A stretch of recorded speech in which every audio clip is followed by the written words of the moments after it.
मोदी की दोगली पॉलिसी, भारत को बड़ा धचका। अमेरिकी सदर का भारत पर टैरिफ आयद करने का ऐलान। डोनाल्ड ट्रंप का कहना है 1 अगस्त से भारत को 25% टैरिफ देना होगा। भारत ने टैरिफ अदा ना किया तो भारी जुर्माना अदा करना होगा। भारत ने 2 होने के बावजूद हमसे कम कारोबार किया।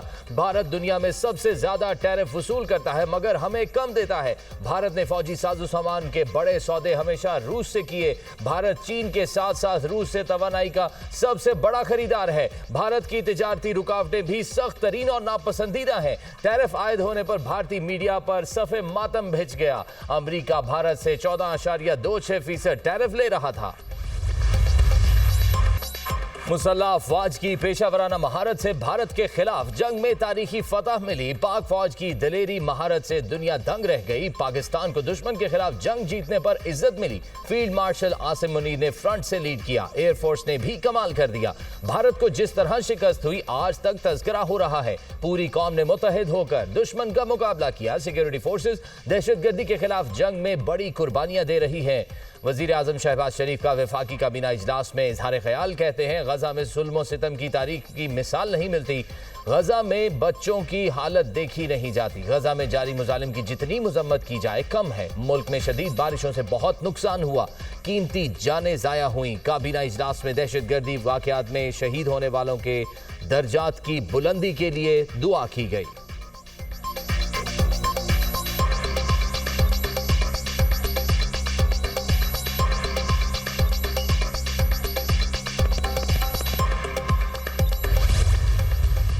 भारत मार्काए हक में शिकस्त के बाद अपनी मजमून साजिशों के लिए प्रॉक्सी वॉर को बढ़ा रहा है। फितनाल खवारिज और फितनाल हिंदुस्तान भारत की पाकिस्तान के खिलाफ हाइब्रिड वॉर के मोहरे हैं।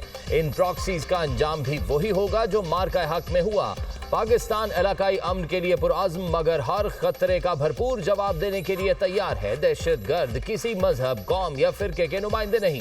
दहशतगर्दी के खिलाफ कौमी सतह पर यकजहती नागुज़ीर है। फील्ड मार्शल सैयद आसिम मुनीर का 16वीं कौमी वर्कशॉप बलूचिस्तान के शुरका से खिताब।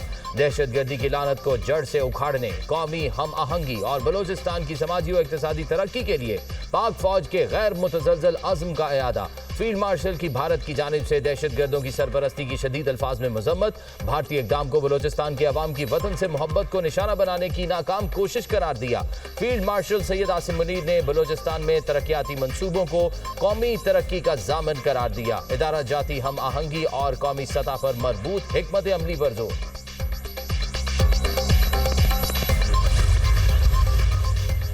पाकिस्तान ने ऑपरेशन सिंदूर पर भारतीय रहनुमाओं के बेबुनियाद और इश्तियाल अंगेज बयानात मुस्तरद कर दिए। भारतीय अवाम को गुमराह करने के बजाय लीडर्स अपनी मुसल्लह अफवाज के नुकसानात को तस्लीम करें।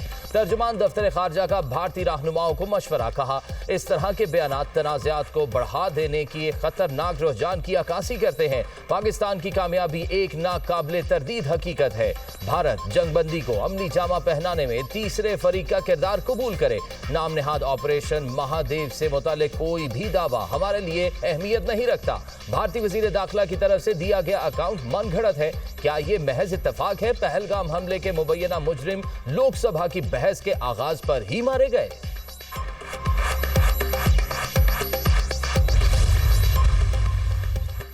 नरेंद्र मोदी की लोकसभा में तकरीर झूठ का पलंदा करार। मोदी की तकरीर भारतीय अवाम, मीडिया और ऑपोजिशन ने मुस्तरद कर दी। पाकिस्तान के मार्काए हक ने भारत का चेहरा बेनकाब कर दिया है। मोदी की 2 घंटे तवील तकरीर नई उलझनों और सवालात को जन्म दे रही है। झूठ का चाय खाना ज्यादा देर नहीं चलता। सेनेटर इरफान सिद्दीकी का भारतीय बयानिए को करारा जवाब।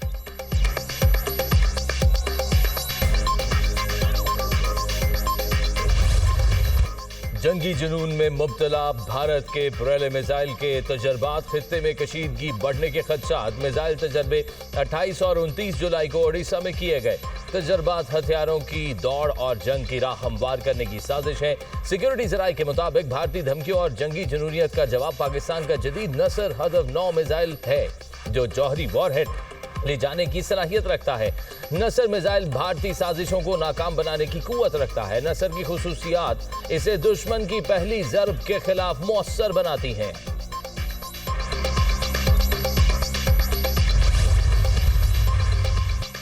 वजीर आजम की जेर सदारत वफाकी काबीना का इजलास, मुल्क की मुआशी और सियासी सूरत हाल का जायजा। वफाकी काबीना ने हज पॉलिसी 2026 की मंजूरी दे दी।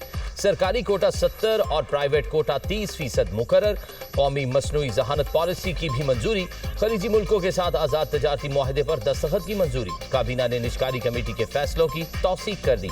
वजीर आजम से वर्ल्ड इकनॉमिक फोरम की मैनेजिंग डायरेक्टर सादिया जाहिदी की मुलाकात। वजीर आजम का वर्ल्ड इकनॉमिक फोरम के साथ पाकिस्तान की मजबूत और देरीना शराकतदारी का इयादा। मुआशी बहाली से मुतालिक भी सादिया जाहिदी को आगाह किया। वजीर आजम का इक्तसादी डिजिटाइजेशन के शोबों में ताउन के लिए दिलचस्पी का इजहार। सादिया जाहिदी ने मुस्बत मुआशी पेशरफ और हुकूमती इस्लाहात को सराहा।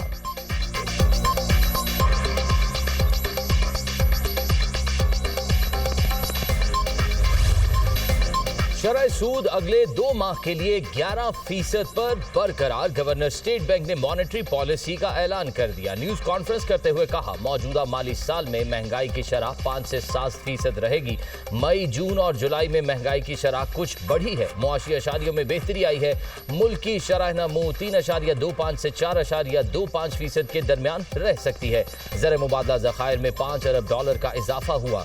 बैरूनी खातों पर ज्यादा तवज्जो मरकूज है। मुल्क की बरामदात गुज़िश्ता साल के मुकाबले में 4% बढ़ी। एक्सचेंज रेट कंट्रोल करने से तरसीलात ज़र में $8 अरब का इजाफा हुआ। बैरूनी अदायगियों के बावजूद ज़र मुबादला ज़खायर $14 अरब से तजावुज़ कर गए। तरसीलात ज़र रवां साल $40 अरब तक पहुँचने का इम्कान है।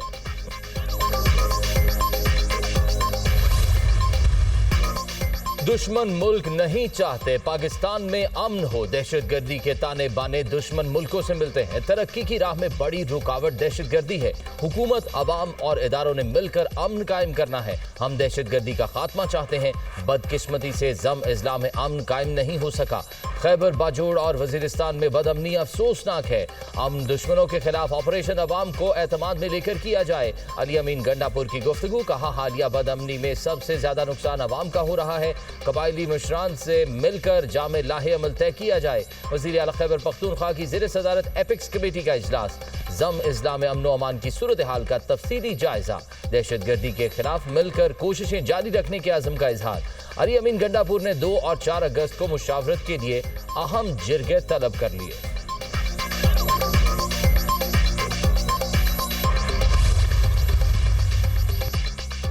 हुक्मरान बानी पीटीआई के बेटों से खौफजदा हैं। यहाँ बैठे लोग नहीं चाहते बानी के बच्चे पाकिस्तान आए। बेटे अपने वालिद से क्यों मिलने ना आए? बानी के बेटे पाकिस्तानी हैं, उनके पास शनाख्ती कार्ड है, वो जरूर वापस आएंगे। उन्हें क्यों रोका जाएगा? अलीमा खान की मीडिया टॉक।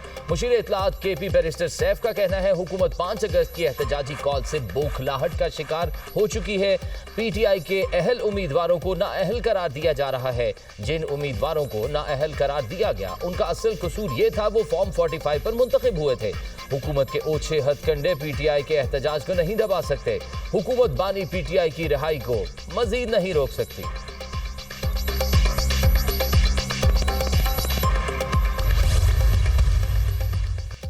फुप्पो की ख्वाहिश पूरी ना हो सकी, भतीजे पाकिस्तान नहीं आ रहे। साबिक भावज ने अपने बच्चों को पाकिस्तान जाने से रोक दिया।